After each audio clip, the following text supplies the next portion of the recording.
I moved the bookshelves to the left, and I think they're now a little more crooked. I might need to put something under that. Due to the impact of COVID-19, we've been getting a lot more digital presentations lately on different things for upcoming games and systems. And in particular, something that I think is really interesting that has just happened is I think Sony finally has their first solid win against Xbox as far as building hype goes.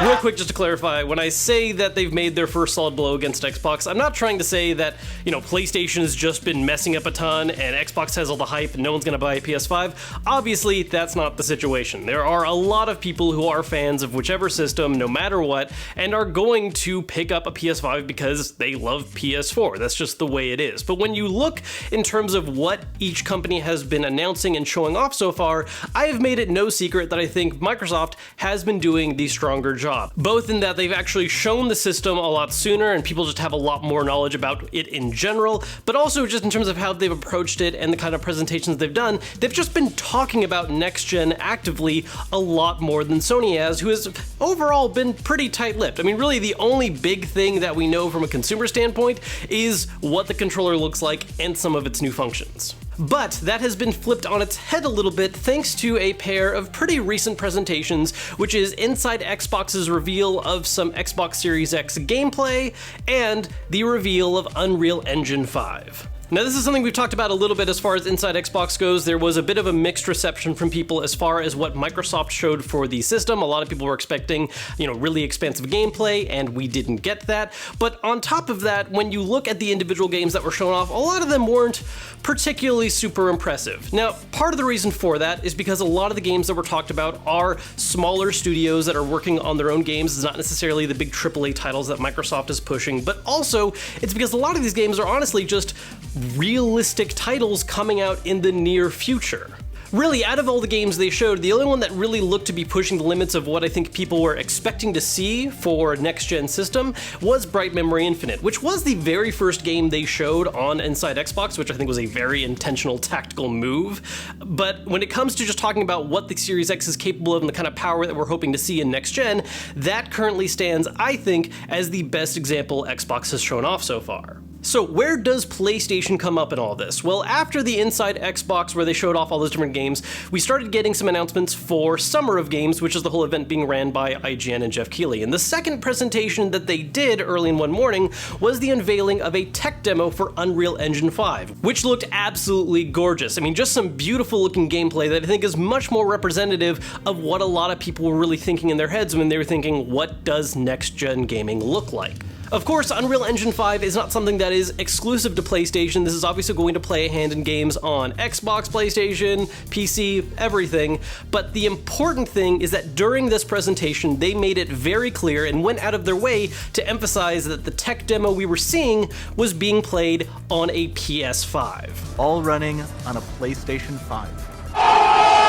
Now, as always in situations like this, there is a little bit of skepticism to that phrase. There have been enough big presentations in the past where people hear the phrase running on actual hardware and it ends up being kind of a half-truth. There's situations where, yes, it is using the hardware and dev kit for a next-gen system, but hey, we're also running it at higher clock speeds with a lot of crazy cooling that the actual final system won't be making use of. But even with all that stuff aside, honestly, at the end of the day, that doesn't really matter. Not in terms of what the average consumer sees, where you're looking at this sample of gameplay that's saying, hey, here's what the PS5 is running and doing, and you're comparing that to what Microsoft is showing at Inside Xbox saying, this is what the Series X has to offer.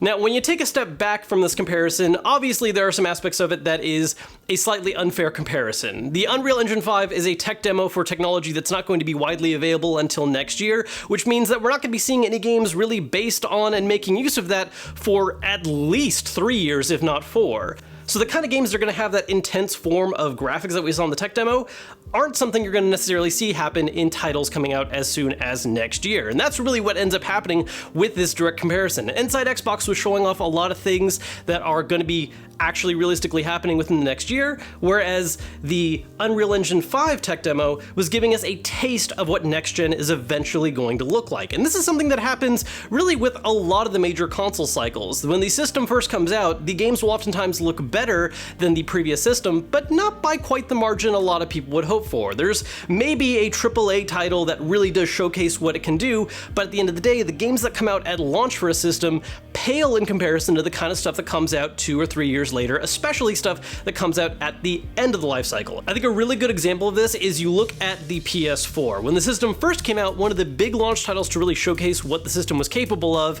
was Killzone Shadowfall, which is a good looking game, but certainly not the most amazing looking first party title out there. And when you compare that to the kind of stuff that's coming out now near the end of the life cycle for the PlayStation, for instance, say a lot of the gameplay reveal we just got for Ghost of Tsushima, there is a big difference. But again, at the end of the day, none of this actually matters because the majority of people out there are just going to follow the narrative of what we're seeing in these 2 bits of gameplay. Here's what the Series X is capable of with Bright Memory Infinite, and here's what the PS5 can do with this Unreal Engine 5 tech demo. And what's really interesting about this too is that while there is some debate about how true this actually is, on paper, the main story that a lot of people have been going with is that the Series X appears to be much more powerful than the PS5. So when you hear that for a long time, and then there's this visual comparison where people go, yeah, but look at what the PS5 is running, that starts to turn a lot of the story on its head.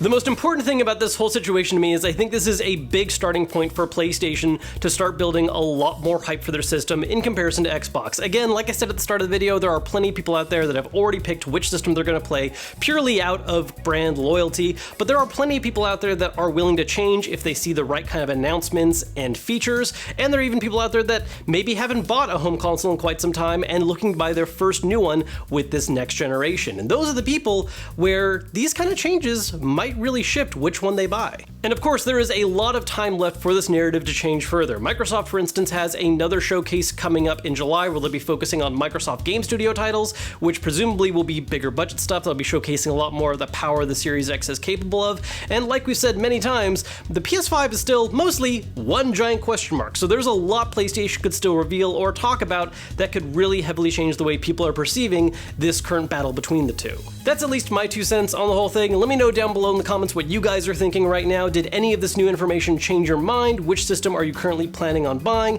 As always, you can also follow me on Twitter at Kevin Kenson, or you can see my reactions to a lot of these things going on as they're occurring. Until next time, guys, have a great weekend, and I'll see you soon with another news video on Monday.